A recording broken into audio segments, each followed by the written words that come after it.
Why did it take the loud noise making of the President of the United States before we actually start to see some very intentional and aggressive movements against terrorism and insecurity? Is that the second question or the third? That means you haven't been listening to us. Because we've been repeating it every blessed day. Nigeria is one of the few countries that gets along with every country in the world. We don't have enemies. Is Niger not our enemy? No, they're not. Burkina Faso? I was in Niger recently. Burkina Faso? If you had been following I know. You would see that. But they've closed their borders. Well, unless they've opened it. There's nothing to hide. We're not trying to hide anything. We're not hiding the fact that when Nigerians die through acts of violence, that Christians die, that Muslims die. We're not hiding that churches have been attacked. We're not hiding that mosques have been attacked. But it's important if truly the focus is on finding solutions. Hello, welcome to another edition of Borderlines, the only show that takes you beyond borders. Today, it's an absolute honor. And I say this, I know you all probably think, oh, Cecilia is always making a fuss about it, but this really is an absolute honor and a pleasure. I've been wanting to do this for a very, very long time. My guest today is the Honorable Minister of Foreign Affairs, Ambassador Yusuf Tuggar. Indeed, we might only have gone beyond Lagos borders, but we'll be going beyond the borders of Abuja. Ambassador, can I call you Ambassador? Please. Okay, welcome to Borderlines. Thank you so much for saying yes to this, because it's a crazy time for you right now. And I know there's no time for time, as they say. Pleasure to be here. Let me start with the ambassadorial list. Indeed, everybody's excited about it. It's taken 2 years. Why do you believe it's taking 2 years? It's the decision of Mr. President with regards to the timing of when ambassadors are appointed. And as I've said time and again, part of the consideration had to do with the dire situation Nigeria was in when President Tinubu took over, and the reforms that he needed to put in place to improve on the coffers of the state, and which required macroeconomic reforms. And he wanted to make sure that certain things were prioritized. As you know, he came in, he removed the subsidy on fuel, he stabilized the exchange rate, wanted to see an improvement on revenues. We had a major challenge with foreign exchange, the demand and the outstanding payments. Even airlines, if you remember, yes, international foreign airlines had a problem accessing foreign exchange to send back to their countries, to their businesses. And all of that meant that if he had appointed ambassadors at that time, probably would have even had a problem sending them out. And some of our missions required renovation, both the missions, the residences, and so forth. So it's not something, he has the bird's eye view of the country, and also the programmatic approach of the administration. So, okay. So before we talk about the list, we've got 32, 34 or so ambassadors as of now, or names which have been nominated by the president and sent to the Senate for clearance. There's supposed to be over 100, I understand. Are we to expect more? We sincerely hope so. Like I said, this is the prerogative of Mr. President. So we're hoping that there will be more, particularly in this building, in Ministry of Foreign Affairs. We hope to see more career diplomats, because there are people that join the service and aspire to become ambassadors. That's why they join. And it's important that when they reach the pinnacle of their careers, that they get to be ambassadors, because they are well trained. They're actually considered among the elite of the Nigerian civil service. So it's important that we give them that chance. It's also important that our multilateral posts are manned or woman by people like that, because they've got the requisite experience, they've worked all their lives, all their careers, to prepare them for that. So very important. Indeed, because part of the criticism is that there isn't enough named career ambassadors or career diplomats on the current list. So we know to look forward to that. Let's now talk about the list and the controversy. As a former ambassador yourself, indeed, you must know that the ambassador was our last ambassador, I believe, to Germany. Am I correct? That's right. Indeed. Right. So you know the terrain. You know exactly what is expected. You know the pressures that come with it. You know what one is supposed to do. The controversies that we've seen with the list, with all the criticism with regards to Chief FFK, Renaud Mokri, and indeed the former INEC chair, Mahmoud. Do you think those criticisms are warranted? Do you think it matters even more so that those people are able to do the job beyond the criticism, what we know of them now? Because a lot of it is about character, the criticism we're hearing right now. Does character matter? And if character matters, how important is character as an ambassador to the job you'll be doing for Nigeria? Character certainly matters. Because there is a basic minimum acceptable sort of level of character or decency that is required. And I believe most of these individuals that you've mentioned are public figures. Many of them have held government positions in the past that even require screening. And if they have managed to scale through such screening, then it means they have attained that various minimum that I referred to, below which you would not be allowed to hold public office. They are not. They haven't been convicted. So they qualify. And as we continue to speculate about these things, it's also important to wait and see where they get sent out to. Because sometimes the president or presidents, I should say, in their wisdom, send people out based on certain political considerations. So, for instance, people that may be considered to be vocal or dogged in their approach to public conversations may be suited to certain countries. You never know. So it's best we wait to see where they end up with. But it's always good to have that good mixture of both political and career. So I went out as a political appointee, right, an ambassador, but having worked in the system, I've come to appreciate the need for both. Because the political appointees tend to be a bit more aggressive in their approach, and because of that have more access to decision makers both at home and at posts, and it allows them quite often to get a lot done. Okay. But there's certain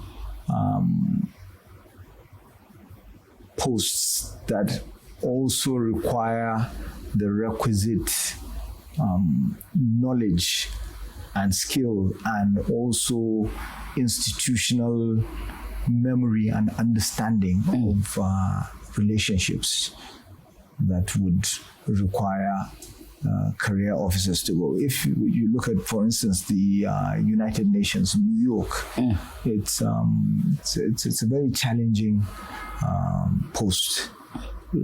Geneva, also, where you have the United Nations. Addis Ababa, where you have the African Union. These are all places that perhaps the career diplomats would have an advantage because it's not just about knowing the theory, but also the practical experience, the maneuvers. Exactly. Yeah. So there's no time to learn. So if there's a learning curve, and if you have to hit the ground running, so to speak. And it doesn't matter how good a team you have. Once you're out there as an ambassador, ultimately you're the one that is engaging, you're the one that is speaking on behalf of Nigeria, you're the one that is representing. The rest of your team might be in the room. They're not the ones that are going to be responding, on their toes. So very important. So let's talk about Nigerian foreign policy then. A lot of people have said, look, our foreign policy is all but dead. Would you agree? And if you don't agree, what is our foreign policy beyond we are non-aligned? Everybody knows Nigeria's foreign policy is non-aligned. But right now, we don't know which direction our foreign policy is heading. Can you help us understand better? That means you haven't been listening to us. Because we've been repeating it every blessed day. Okay. Our foreign policy is strategic autonomy, is built on the 4 pillars of democracy, demography, development, diaspora. This is the Tinubu administration's approach. There has been a change from what obtained in the Cold War, which was when non-alignment was practical, it was pragmatic, it was a pragmatic approach for Nigeria. Now you have a multipolar global setting, you have hegemons in the regions, you do have some global hegemons as well. So in order to navigate that, we need to change tact. We can't just say we're non-aligned, but rather strategic autonomy, where we engage with other countries based on shared or common interests. And we don't allow ourselves to get bogged down in ideological entanglements to say we belong to one side or the other, the East or the West, and no. This is the approach, and it seems to be working for us fairly well. It is effective. The problem that the Ministry of Foreign Affairs continues to encounter is, over the years, even before the advent of the Tinubu administration, there had been so much encroachment on the role of foreign affairs, on the role of foreign policy implementation, on the role of diplomacy. And it continues, sadly, to this day. So you have other government ministries, departments, agencies trying to play our role.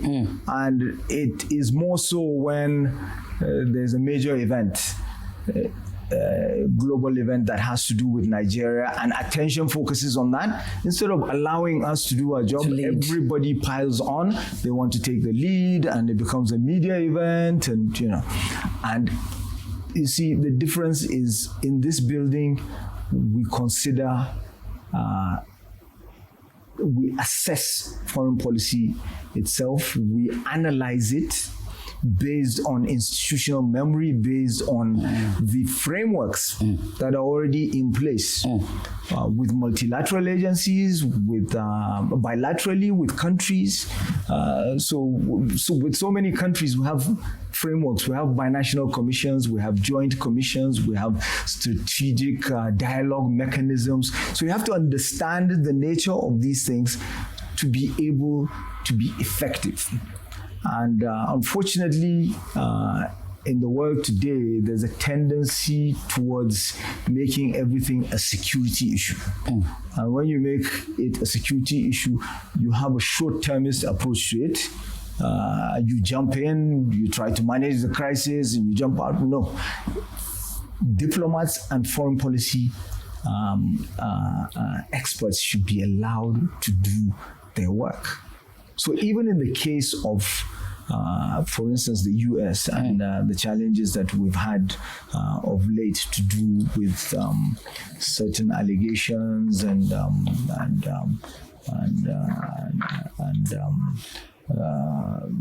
well, I was going to be coming to tendency towards a bellicose relationship. There are mechanisms that are already in place. We have a binational commission with the United States. Within that binational commission, we have a peace and security working group where we're working jointly. Right. So some of these issues could have been addressed through that by activating that. But whenever there's public interest, everybody piles on. With Niger, this was before I became the Minister of Foreign Affairs. There was no cabinet at the time when the coup in Niger happened. And if you remember, everybody and their brother piled on. Everybody wanted to go to Niamey to be the one to be seen to have solved the problem between Nigeria and Niger. And a mess was created. At the end of the day, when it did not succeed, it became a foreign affairs matter or mess for foreign affairs to clean up. So that is why it's very important that Nigerians understand that the Ministry of Foreign Affairs has to be allowed to play its role. There's a reason why every country in the world puts its Ministry of Foreign Affairs or the equivalent up front when it comes to issues to do with foreign policy and diplomacy. Indeed. I'm curious, there's something you said, which actually is a good segue into what would have been my later question, but I'll use it now. You said we do have these relationships, these working groups with the United States. However, the allegations of Christian genocide, and indeed any worries about the insecurity and the terrorism in Nigeria could have been spoken about, could have been resolved, could have been discussed in those groups, but it wasn't. It was brought onto the world stage, and President Trump used the most aggressive, and indeed, we must be honest, offensive language for Nigeria. That aggression came a couple of weeks after our vice president gave a sterling speech, which was applauded across Africa, about Gaza and Israel. Do you think that's what triggered President Trump to come out so aggressively against us? Could it have been something that was, motivated by the United States' unwavering support for Israel? Well, what I can say is that when President Trump put out his tweets, we made sure that our response was measured and it was diplomatic in nature, because we try as much as possible not to allow our relationships with other countries to deteriorate or to degenerate. Nigeria is one of the few countries that gets along with every country in the world. We don't have enemies, and we want to keep it that way. So it doesn't even matter whether it's the US as a Is Niger not our enemy? No, they're not. Burkina Faso? I was in Niger recently. Burkina Faso? If you had been following I know, you would see that. But they've closed their borders, well, unless they've opened it. But Burkina Faso, Niger, Mali, we continue to work with Niger. We were leading ECOWAS as we continue to work with Niger. We continue to work with them through some of the mechanisms against that. We have the Nigeria-Niger Joint Commission. We're building a railroad to Maradi from Kano, for instance. Like I said, I was there with Burkina Faso. We also maintain good relations. We continue to talk to them. With Mali, the same thing. I'm constantly in touch with with key decision makers there. In fact, I had scheduled a trip to go to both Mali and Niger, but that's no longer under my purview. The bilateral relations with those countries is under the schedule of the Minister of State for Foreign Affairs. Okay. So we do absolutely, we had the West Africa Economic Summit. They were invited, Malian, Burkinabe artists. They attended, so many other people. Okay. We had even recently another engagement on security in the region. You had Burkinabe, Malian, Nigerian military and security officers in attendance, where I gave a speech and all that. So, we don't have enemies. Okay. We're like where everybody's friends. You know the song, the Fela song. No gets enemy. Okay. Well, in that case, back to my previous question then. Since our Vice President Shettima gave, like I said, a sterling speech, which was very clearly pro-Palestine, pro-Gaza, which clearly condemned the actions of Israel in Gaza. Are we still friends with Israel? We are still friends with Israel because 10 days before I left for Onga, where the Vice President read Nigeria's speech, their country statement, I had a long phone meeting with the Foreign Minister of Israel. And some of these issues were discussed, and they understand, they appreciate that we do recognize the state of Palestine. We have always supported the two-state solution and other UN resolutions. We're not the only country to do so. There are, I think, about 143 or so countries in the world out of the 191, if you will, or 93 countries in the world that support that UN resolution. So it is nothing new. We were just reiterating what already obtains. And we are not the only ones that did so. So I would be shocked if anybody found that offensive. One thing is clear, that when Nigeria speaks, other countries follow, and not just on the African continent, but a lot of global South countries. Nigeria is a leader when it comes to the global South. Nigeria is perhaps the only country, it is the only country with a near permanent status or seat in the African Union's Peace and Security Council, which is like the equivalent of the UN's Security Council.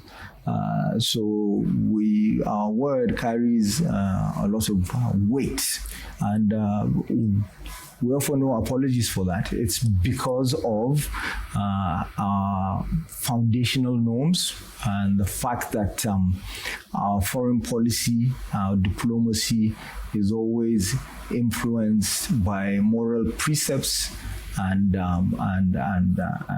ethical considerations. And that's what makes us effective. So when some say our foreign policy is not effective, maybe they're too subsumed in what is going on in our domestic politics. They don't know the impression. And one of the fundamentals of nationhood, to exist as a nation, is for others to consider you a nation, but not only that, to consider you an effective nation. So much as we're so self-critical, much as we criticize, we engage in self-flagellation and all of that, other countries consider Nigeria a leader and they consider us effective. Talking of the UNSC, Nigeria is trying to get a seat, has been vying for a seat at the UNSC. Are we likely to get it? What is the update on that? There are several groupings within the United Nations, and Nigeria participates in the discussions very robustly. Nigeria is considered by many as one of the countries suited for membership and even veto power permanent membership to the United Nations Security Council. So what we are trying to do now, we have what is referred to as the Eswini consensus, which is what the African countries have agreed that Africa should have at least 2 seats in the permanent category of the United Nations Security Council, and also have additional as non-permanent. So there's a consensus on that. But is Nigeria going to get one of those seats? Well, this is something, it's a process, and are we likely it requires consensus building. I believe so. So what we're trying to do now is progress the constitution. The conversation. Nigeria is one of the countries that is pushing for there to be a text-based negotiation on that, instead of just verbal meetings. Let it be text-based, and whatever is agreed in text, you build on. It becomes settled. So this is something that is progressing, and of course, it would be difficult to look at the continent and say there's going to be an expansion that includes additional seats for Africa and for Nigeria not to be considered. Don't forget that we're already in pole position. We're one of the few countries, we are the only country, I should say, with a permanent seat, more or less, in the Peace and Security Council of the African Union. So let's come back to the current. President Trump basically calls Nigeria all those names, which I care not to repeat, and allegations of Christian genocide. You then went on to Piers Morgan's show, and a lot of people had problems with the data you brought on there. But indeed, what did happen was there was a woman, a former MP in Canada, who then started to basically accuse you of genocide denying. Talk to us about what was your experience like, and why did you go on Piers Morgan, who is easily the most toxic journalist with the most toxic show ever, if ever there was one? So the data that I quoted on the Piers Morgan show came from the Nigeria police.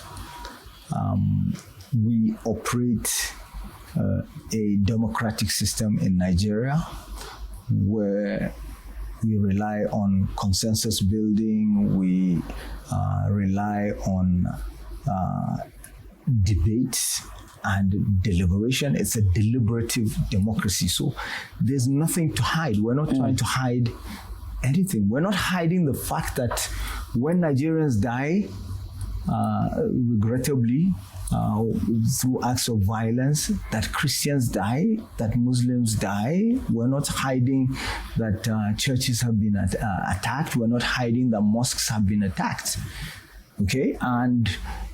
But it's important, if truly the focus is on finding solutions and bringing an end to this senseless loss of lives, that we understand what the problem is, we frame it correctly, and the narrative that is put out is towards bringing an end, a solution to the problem, and not just for the narrative to be inflammatory that could lead to more deaths. It's a regional problem. It's not a Nigerian problem. And the causal factors are not ones that were necessarily created by any failure on the part of the Nigerian state, and certainly not by the Tinubu administration that inherited the situation. So if you look at what happened in Libya, the killing of Gaddafi, the dismemberment of the Libyan state, Nigeria did not play a part in that. It was forces external to Africa that brought that about.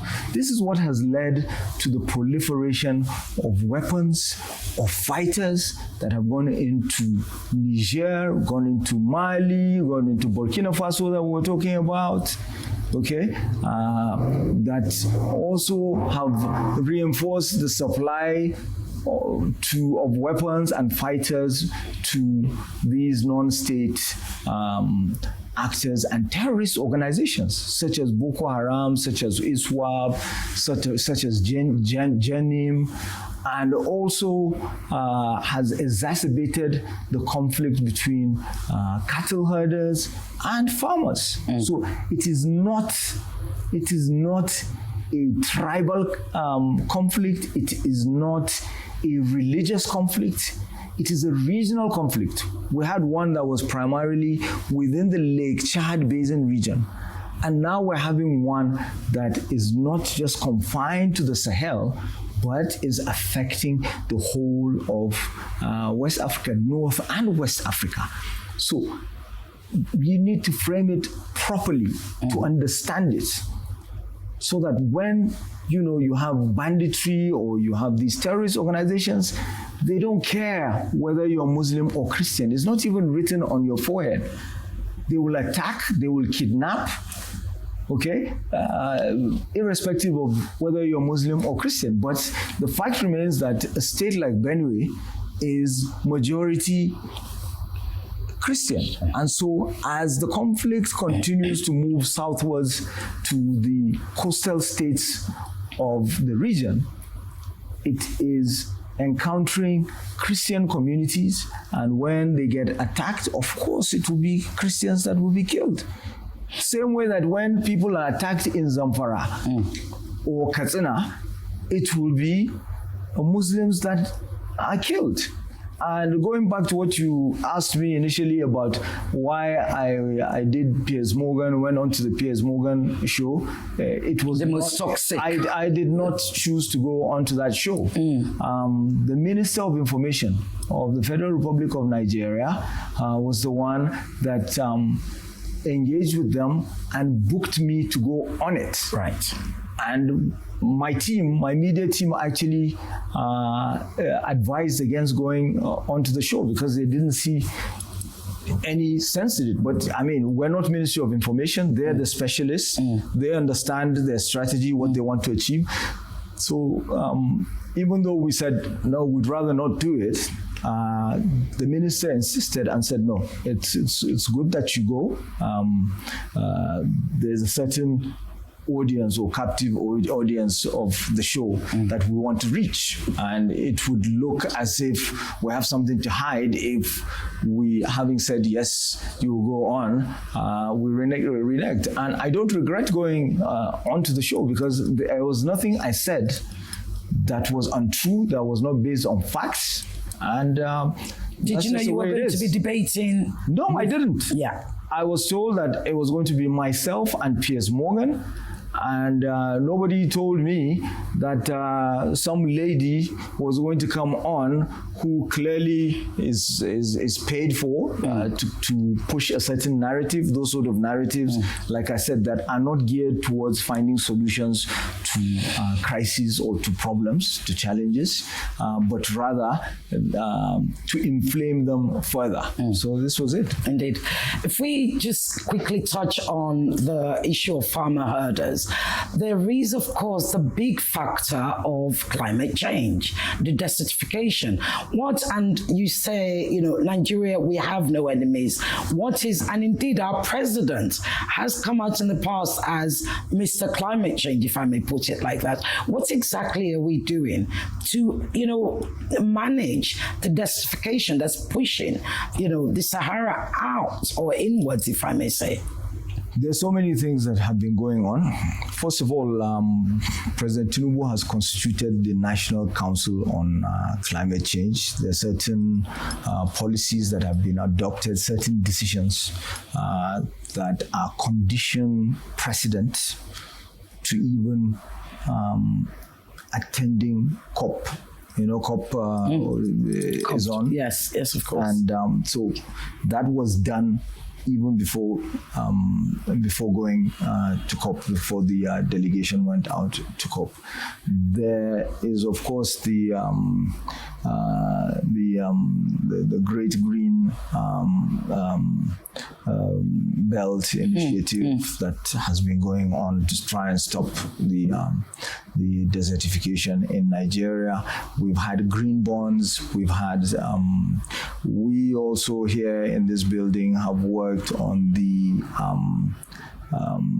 Green Guarantee Group along with Germany, so that certain projects are identified and the funding is sourced without recourse to sovereign guarantees. The Tinubu administration is also working towards accessing climate change funds that had hitherto not been accessible to Nigeria, and a lot has to do with project preparation and bankability, so that the project makes sense even before you present it to the funds. Because I mean, there are quite a few funds around the world that we can get access to, specialize in tackling the issue of climate change. So there's so much happening. We floated the green bonds successfully. But how do we get that into the community so they know? Because with over 2 million displaced, how can those funds clean fuel? This is why we have the CNG initiative. We've got the clean stoves also that are going on, being distributed locally and making a direct impact on communities, on rural communities. Can we use it to rehouse those who are displaced? The 2 million or over 2 million that are displaced in Nigeria, a large proportion of them is as a result of this climate change. So it has to do with flooding. And again, you have initiatives, you have policy programs that are being executed by numerous ministries and departments and agencies, and not just at the federal level, but at the state level and the local level that the administration is superintending. So it goes on, because you have to bear in mind that government is not just the president, or is not just the executive arm, or is not just federal government, but it's also state government and it's also local government. But suffice it to say that what further compounded the problem in the region was not simply the effects of climate change. It also had a lot to do with the securitization of the Sahel region, because there were certain initiatives that restricted the movement of people in the region. We here have always been accustomed to people moving during the dry season southwards. Some go northwards to the Mediterranean cities to work, and when the rains are about to fall, they move back to the Sahel region and other drier regions. But because of the fear of migration, there was a deliberate attempt to restrict the movement of people in the region. And there were also irredentist groups, like Azawad groups, that were utilized to restrict the movement in certain border areas to stop irregular migrants. But in doing so, you are also stopping seasonal migrants. So that further compounded the matter. And the fact that some of these groups, the Azawad groups, are irredentists, they're looking to break up certain countries like Mali, like Burkina Faso, like Niger, meant that it pitted them against the militaries or armed forces of those countries, which in part contributed to the unconstitutional changes of government that we experienced in Burkina Faso, in Mali, and Niger. So you see how these things interconnect. Yes, indeed. Laukurawa coming from Mali into Nigeria, becoming a menace to Sokoto, to Kebbi, to Zamfara, is also tied to these things. So that's why it's very important to understand these things. That's why Nigeria was able to tackle some of these challenges effectively. The Boko Haram challenge, it was working well when we had the multinational joint task force, which we still do. But after the unconstitutional change of government, which was not created by us, it was created by this stopping of seasonal migrants and because of trying to fight irregular migration. That compelled Niger to pull out of the multinational joint task force, which means when Nigerian troops are in hot pursuit of Boko Haram and they go into Niger, they can't chase them. In the past, you could chase them up to 20, 30 kilometers. Or Niger can chase them into our territory 20, 30 kilometers. Right. Chad can do the same thing. We can do that with Chad. Cameroon can do the same thing. We can do that with Cameroon. It upsets that. How can we get that? We are not the ones that created that. And the reduction in the effectiveness of the multinational joint task force can be directly linked to the loss of lives in places like Benue, because the Republic of Benin is also a member of the multinational joint task force, but it can't work without Niger being part of it. It's like a jigsaw. So you take out a certain piece, then you're going to end up losing lives in places like Benue. So how can we get that back? That's the question. And then you try and dismiss all of that, and then you say that my narrative is that Christians are being persecuted in Nigeria. There is a genocide in Nigeria. It's absurd. Indeed. How can we get back that cooperation? Because indeed, when you look at this trend in West Africa, this coup after coup after coup, that don't seem to be changing. They actually seem to be increasing. Indeed, when you look at the weakness of the likes of Diomaye in Senegal as well. We get that back by giving Nigeria full support, all the support it needs so that it works. Can we make up with our brothers? As an example of a democracy that works. We're the largest democracy on the continent. And we have suffered in terms of our fight against insecurity, fight against terrorism, because we had to contend with the effects of the Leahy laws that prevented the sale of weapons, in fact, not just weapons, kinetic and non-kinetic military equipment to the Nigerian armed forces on some very flimsy. Yeah, I don't want to be too uncomplimentary, but very, very frivolous accusations of human rights violations that are neither here nor there. Because if you look at some of the other countries that are being sold the same equipment, that Israel being one. I'm not going to name names, but there are lots of countries that you can say that the human rights records are not exactly salutary. So this is the problem with the wrong framing, and wrong narratives deliberately being pushed out. You have to understand the complexity of the problem. If you genuinely want to help and you're genuinely concerned about the problem. So these are some of the things. So it is, the failure of the EU Sahel strategy, it is breaking up Libya, it is Leahy law stopping us from the weapons, because when we had the right weapons, we were very effective in maintaining the peace and stability of the region. We led ECOMOG.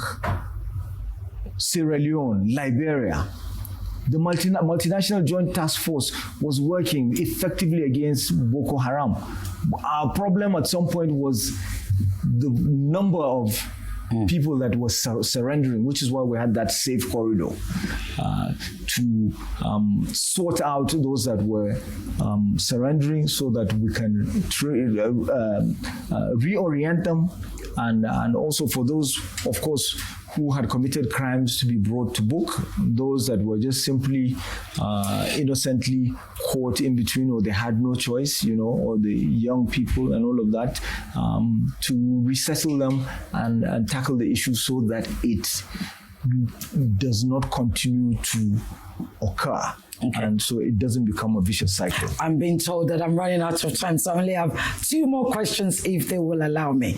Number one is, given we've now seen a meeting or a joint meeting with the NSA and Pete Hegseth in the United States and others, you mentioned about the lack of sale or the refusal to sell very important military equipment to us. Will the Trump administration, have they agreed to now sell to us rather than just point fingers at us?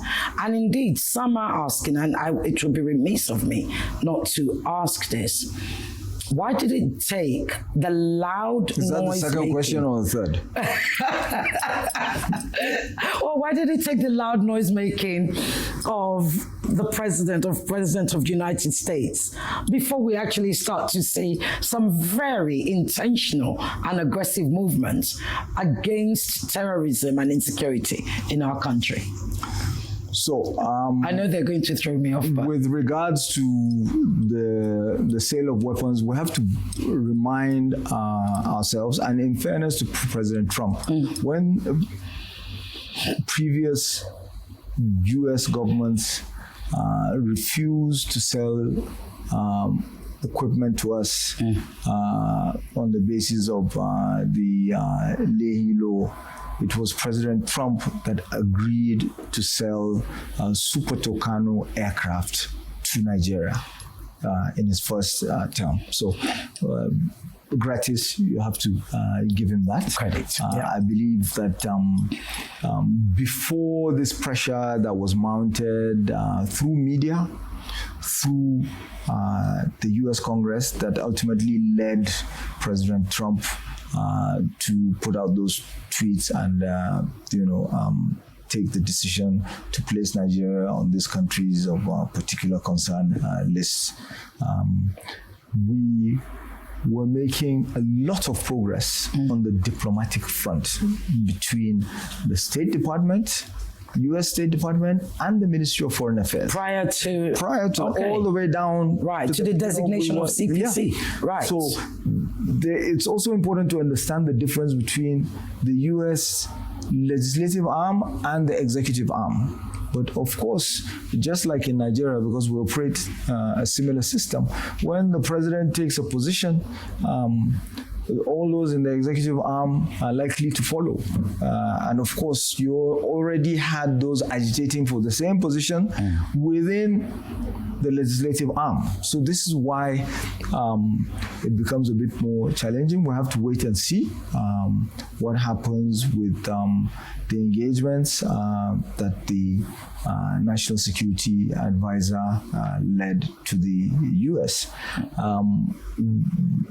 The second question I believe you asked was, why did it take the loud noise making for us to begin to see intentional action? President Tinubu has always been committed. He has always been deliberate. He has always been purposeful. Because don't forget that even while all of this, before this even came about, we had already put in place policies that were looking to increase the number of personnel that were tackling our security challenges. Remember, talk about the 30,000 and 50,000. Talk about agro rangers. Yes, absolutely. The mining rangers and all of that. This is all part of the effort. Remember, I talked to you about the safe corridor. Yes. this is all part of what was going on. So it's not that, this was... Will they now be speeded up? And even before that, there was even a change of a service chiefs and all of that. So these are things that... So it is not... It's not Newton's, second law of motion. We don't have to be compelled by some external force to act otherwise. We are doing it in our own self-interest because we are a nation and we want to succeed, and we operate on laws and a constitution. We are truly a country, whether people believe it internally or not, that works.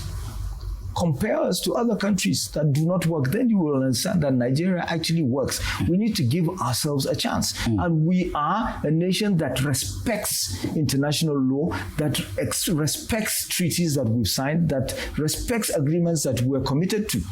It is there in our constitution. It is one of the 5 foreign policy objectives of the Federal Republic of Nigeria. I think we need to read our constitution more to understand ourselves better. Ambassador, finally, CDS Musa is back. You talked about the changing of the service chief. Is that one part of the president's security reforms that is doing the return of CDS Musa as Minister of Defense? Well, the Minister of Defense resigned. And of course, the president has appointed a replacement. So, and it's good to see that there will be someone who has a very good understanding of the problem, replacing the Minister of Defense that has retired. CG Musa is someone that I worked with. I very closely collaborated with him. You see, this problem about CPC being listed in the US, it didn't start now. It's been there for the last 15 years. And even towards the middle of 2024, so the last year of the Biden administration, there was a strong push by the US Congress to have us put back on the list of countries of particular concern. And I personally went with a team. I led a delegation from here to the US. We engaged on Capitol Hill with members of the US Congress. I actually faced a panel as if I was testifying. And subsequently, another delegation came here led by the chairman, one of the people that was actually that was speaking in the public hearing. The Congress. Yes. John James. He was the chairman of the Africa subcommittee. He came to my house with his colleagues. We sat down with CG Musa, broke everything down to them, and they left convinced that this is really not a religious persecution agenda, or they had a better understanding of what was happening in Nigeria. And that's one of the reasons why, under the Biden administration, we were not put back onto this countries of particular concern list. So we're effective when we come up with an effective strategy. And that's what we need to do. And I'm happy that someone who understands that is going to be Minister of Defense. Thank you so very, very much. Look, I could talk to him for the next few hours and it wouldn't be enough. That was my guest, the Honorable Minister of Foreign Affairs to Nigeria, Ambassador Yusuf Tuggar. Ambassador, thank you so much. It's a crazy time for you. Thank you, really. We appreciate it. Thank you for having me. Cheers. Take care.